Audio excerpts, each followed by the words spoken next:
हिंदू धर्म में रामायण ग्रंथ को बहुत ही पवित्र ग्रंथ माना जाता है। रामायण की कथा के कई सारे संस्करण उपलब्ध हैं, मगर इन सब में महर्षि वाल्मीकि द्वारा रची गई रामायण ही सबसे प्राचीन और विश्वसनीय मानी जाती है। राम सीता के जीवन पर कई तरह के महाकाव्य ग्रंथ और उपग्रंथों की रचना की गई, मगर वाल्मीकि ऋषि द्वारा रचित वाल्मीकि रामायण को ही रामायण का सबसे पुराना और मूल संस्करण माना जाता है।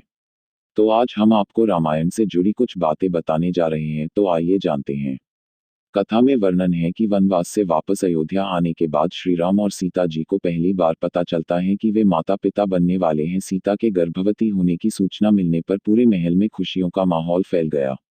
राम के साथ परिवार के सभी सदस्य अत्यंत प्रसन्न थे, मगर यह खुशियां बहुत देर तक नहीं रही। जब यह बात प्रजा तक पहुंची तो लोग सीता को शक की नजरों से देखने लगे।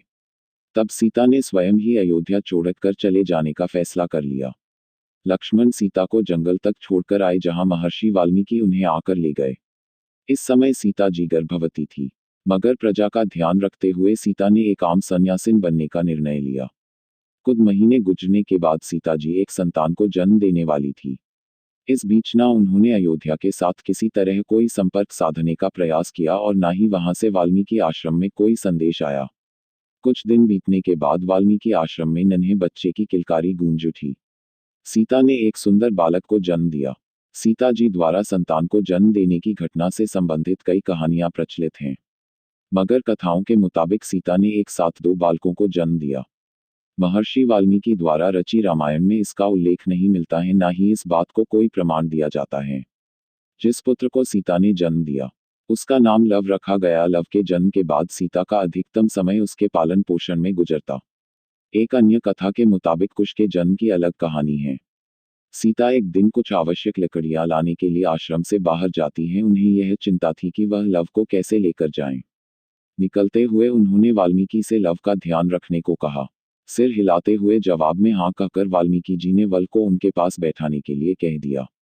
मगर सीता कुछ आगे बढ़ी तो देखा कि महर्षि अपने कार्य में व्यस्त और लव की ओर देख नहीं रहे। सीता ने लव को ले जाने का निर्णय लिया। लव को उठाया तो महर्षि ने यह दृश्य नहीं देखा।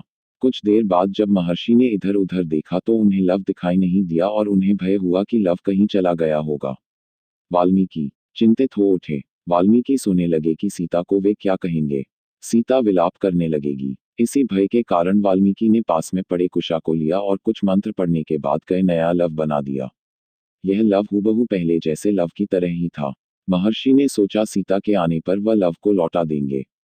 जब सीता आई तो उन्हें देख महर्षि चकित रह गए, क्योंकि सीता के पास लव पहले से था। पूछने पर मालूम हुआ कि सीता वल को अपने साथ ले गई।